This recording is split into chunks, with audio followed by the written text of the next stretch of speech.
जय माता दी दोस्तों निर्जला एकादशी का व्रत साल 2026 में 25 जून दिन बृहस्पतिवार के दिन किया जाएगा।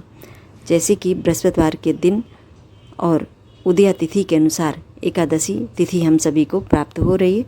रात्रि में 8 बजे के बाद से द्वादशी भी लग जा रही है। बहुत ही उत्तम सुमुहूर्त के साथ ये एकादशी सभी भक्तों को प्राप्त हो रही है। जो भक्त पहले से इस एकादशी का व्रत अनुष्ठान करते आए हैं उन्हें इसके विधि और नियमों के बारे में बखूबी से पता है। वहीं पर जो नए हैं उन्हें कुछ नियमों का पालन ज़रूर से करना चाहिए। तो उसके लिए आप हमारे चैनल पर विजिट करके इस एकादशी के व्रत के विधि के बारे में जानकारी आप उस वीडियो को देखेंगे। उसमें संपूर्ण एकादशी के व्रत के बारे में बताया गया है।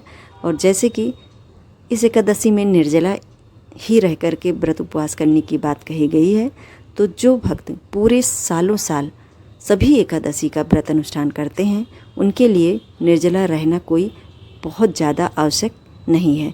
वहीं पर जो भक्त एक एकादशी का ही व्रत अनुष्ठान करते हैं, यानी कि इसी एक एकादशी के व्रत के उपरांत संपूर्ण एकादशी के व्रत का पुण्य फल प्राप्त करना चाहते हैं, उन्हें इस एकादशी के व्रत का जो पालन है वो निर्जला रह करके ही करना चाहिए।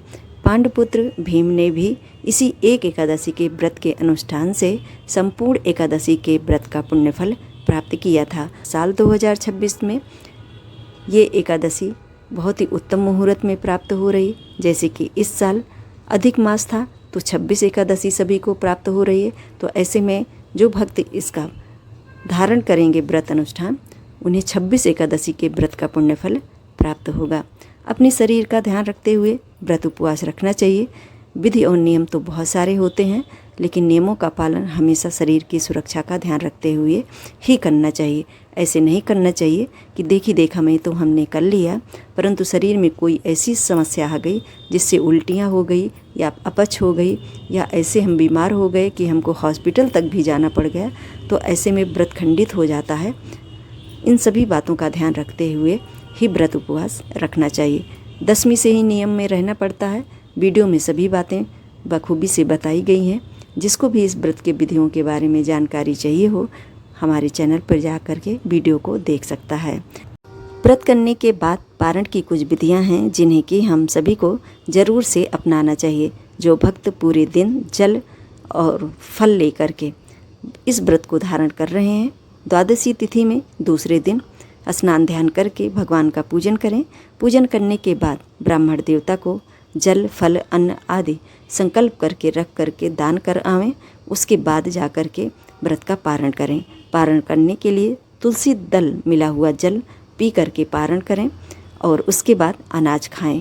अनाज में सर्वप्रथम चावल खाने की बात कही गई है, तो हो सके तो आप कढ़ी चावल बना लें या पोहे वगैरह बना करके भी आप अपने व्रत का पारण कर सकते हैं। पारण करने से पहले भगवान को तुलसी दल मिला हुआ ये जो भी भोजन की वस्तुएं हैं उसे आप भोग के रूप में समर्पित करें। बाद में उसी चीज़ को खा करके अपने व्रत के पारण की विधियों को संपन्न करें। जो लोग पूरा दिन निर्जला रह करके इस व्रत को धारण कर रहे हैं, वो तुलसी दल मिला हुआ ब्रह्म मुहूर्त में उठ करके जल पीना चाहिए, स्नान ध्यान करके भगवान का पूजन करने के बाद। और जो भी दान की वस्तुएं हैं उसे आप ब्राह्मण को दे करके आएँ। इस तरह से सभी भक्तों को इसी विधि और नियमों का पालन करते हुए एकादशी व्रत की विधियों को संपन्न करना चाहिए, तभी हमें व्रत का पूर्ण फल प्राप्त होता है।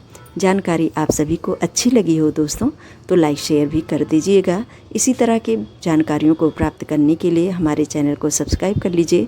हम अपने इस चैनल पर व्रत उपासना से संबंधित सभी तरह की विशेष जानकारियाँ आए दिन व्रत उपासना के अनुसार डालते रहते हैं। तो मुझे उम्मीद है दोस्तों आप सभी को वीडियो ज़रूर से पसंद आया होगा। वीडियो पसंद आया हो तो लाइक शेयर भी ज़रूर से कर दीजिएगा। जय माता दी।